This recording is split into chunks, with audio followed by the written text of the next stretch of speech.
Welcome back, you filthy exiles. So last night on stream, we decided to cook something up pretty cool. So in this case, this is a Gladiator, Thunder of Earth-breaking, face-breaking Gladiator. Anyway, basically, yeah, this build is another Facebreaker build. Everybody's so interested in bleed that they're sort of undercalculating what the value of the the value of the Gladiator actually is. The other thing here, like, we don't have tinctures in the build either. But if you were to stand next to an enemy, next to, for 100 seconds, based on the ascendancy, you go up to 47 million DPS on, your single hit slams, and that's coming from the War of Attrition node on the Gladiator. Again, we're using Lucky Block as well, more than skill. This is just an absolutely disgusting amount of defense here. Like, we still would have to get ailment immunity, but we cap out here. Now, you could go and tinker with this, and you could take this off. You still got 174 effective hit pool. So do with that what you will. But basically, yeah, this is like a super tanky, max block, slam, face breaker, Gladiator. And it's really cool. So anyway, let's talk about the build and give you a bit of an idea.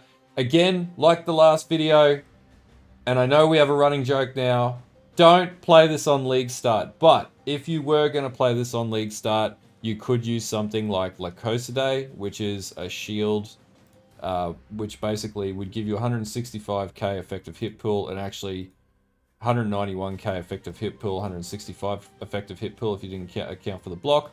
And the reason why is it would remove your need to actually have to worry about stacking accuracy on the build, because that's one of the biggest challenges we ran into.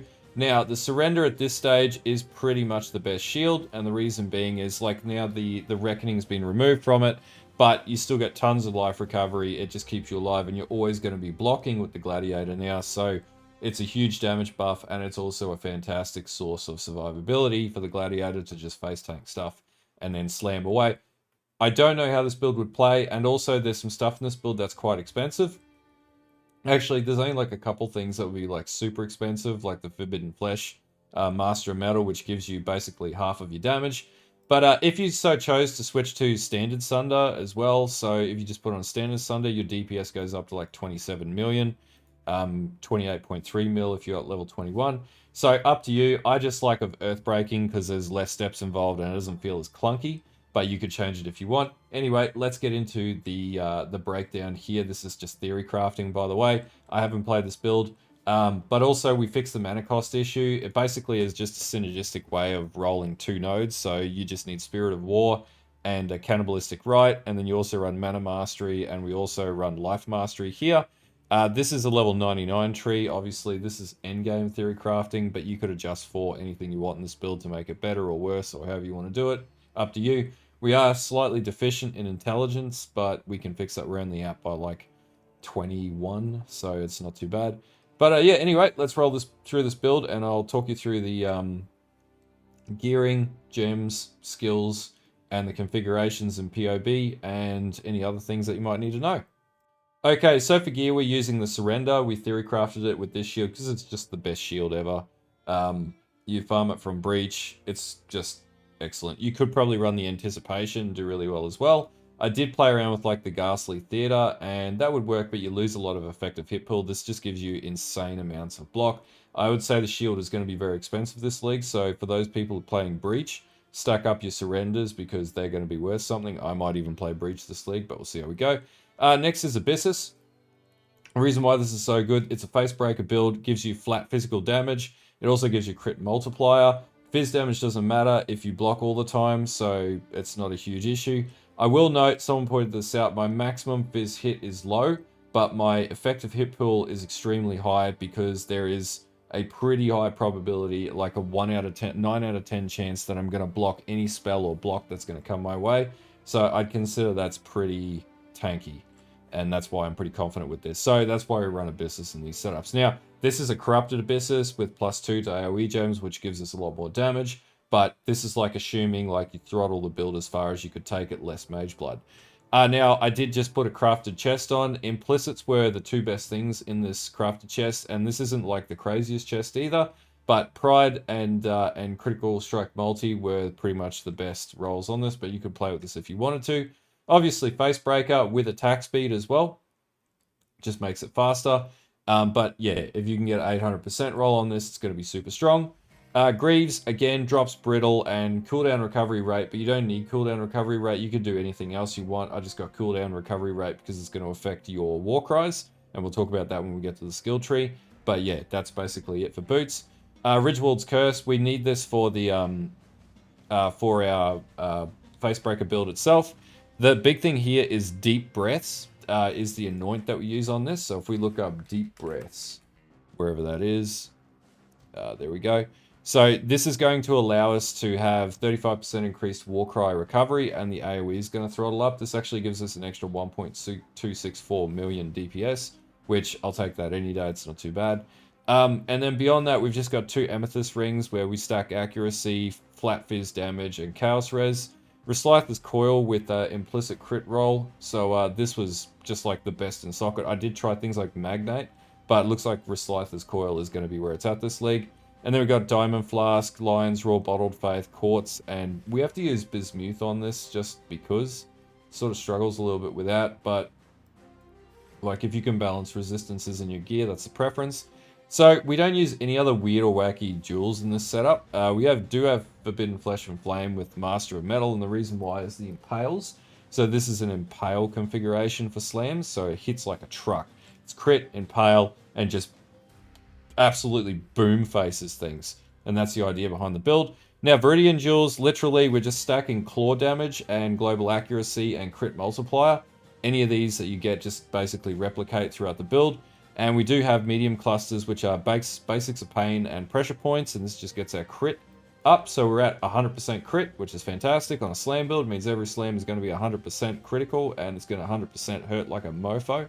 And then basically our large cluster is Battle Harden, Force Multiplier, and Master the Fundamentals, which is going to give us double damage, flat fizz, some elemental resist, increased armor, and that doesn't really matter, but increased flat physical damage. But yeah, it's there are some things in here that are more expensive. Obviously, things like Forbidden Flesh and Flame are not earlier on items, nor is Bottled Faith. Reslytha's is probably going to be expensive this league, and potentially Facebreakers, Abyssus, and Surrender are going to go up in price. But the jewels, they shouldn't be too bad to get. That's if Facebreakers doesn't take off like nothing else. Anyway, that's it for the gearing. Okay, so for skill setups, we got Sunder of Earthbreaking in the 6-link setup on the chest. And then that's just level 21. Awaken Melee Fizz, Pulverize Impale, Fist of War, because I thought it'd be awesome to run Fist of War on a Gladiator, so you could be like, boom, like just absolutely destroy the everything. Awaken Brutality. Then we have Flesh and Stone, Temper Sheet, Shield, and Pride with an Enlightened configuration. Then we have our War Cries, so Battle Mage, Rallying Cry, and Intimidating Cry. Battle Mage's Cry just gives us increased flat crit chance. If we take that off, we lose not a lot of damage, but it's like 1.2 mil. Everything else is just giving us like movement speed, and increased double damage, and then just straight up flat damage on exerted attacks, I think this is. Yeah. Added attack damage, yeah. Assassin's Mark on hit. So for when we hit big enemies and when we hit like when we're going through maps and stuff like that, this build should just like clear maps like an absolute monster. And then we have Blood and Sand. War Banner we use basically like if we're using totems now, so we just drop that down. So we set in our configuration 50 banner Valor. So if we set it to 1, we lose damage. But it basically cranks up, it'll crank up to 50 in theory straight away or pretty quickly. So that's not really a big concern. And then we have Immortal Call and Automation in the build as well. And that shouldn't be too bad because we have a mana pool of about, 99. We leech 107.9 per second or roundabouts or per the leech, whatever the leech rate is. And then we generate 11.7. So we're only casting on our Sunder 5 mana cost and per second overall based on the attack rate 8.1.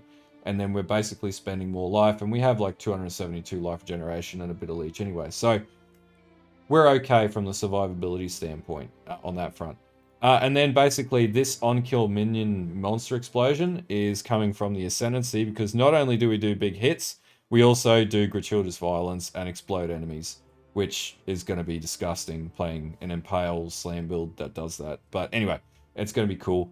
I will probably run this as a third build because I'll really want to play the retaliation build, and then I will probably play this because this is going to hit like an absolute truck. Anyway, let's talk about the skill tree next. Okay, skill tree wise, so we're going to start at the Gladiator or Duelist Ascendancy. Obviously, we come down, we're going to get Defiance, we're going to get Art of the Gladiator. We come up, we've got a dual socket here, Unwavering Stance, so we can't be stunned. We want Spirit of War with Mana Mastery and reduced mana cost. Then we come down, we want Eagle Eye and Accuracy Mastery. So this is going to fix a lot of our accuracy problems. More accuracy means we're going to get a guaranteed hit, so we have a chance to hit at 100% right now. And then we get Admonisher. This is going to increase our Warcry speed and also going to give us 15% increased damage each time you've used a Warcry. Then we come down Proficiency and Hard Knocks because our character is not very dexterous and he's a bit of a dummy. Then we come down, we get the Impale nodes, so Merciless Skewering and Impale Mastery. And also, then we move down here, we're going to take the Aura Champion of the Cause nodes, and we're also going to take Auras have 10% increased effect. Then we come up and get Dismembering to get us some crit. We get Brutal Skewering, Versatile Combatant. We want all the nodes for Tetsudo and Retaliation because this is a max block build. Shield Mastery, this is going to give us 2% increased attack damage, and this is coming off the Surrender, so this is just a really good damage buffer. Then we come up, we grab Golem's Blood, and we move up to get our Endurance Charge and also another dual socket in here. And then we come up, we want to get our Bloodless, we want to get Life Mastery, does 15% of mana cost. We come and get As the Mountain as well, and then Block Mastery, so we get another +2 maximum spell block. Then we go and get Inexonerable, and this is when you are hit. Now, I take it as when you block counts as when you are hit, but if I'm wrong, I'm wrong. You just take these points out, switch it out to something else. And then Aggressive Bastion. This is also going to give you 10% chance to gain endurance charges on kill while holding a shield, and an absolute ton of block and damage. Then we get Cannibalistic Rite. This is going to reduce our mana cost. Pardon me, Mana Mastery as well. This gets us some reservation efficiency. Juggernaut. Another dual socket here, which is where we put our Forbidden Flame. We also want another endurance charge socket here. Now, you could get rid of this altogether if you need to save on points and pull the build down a little bit.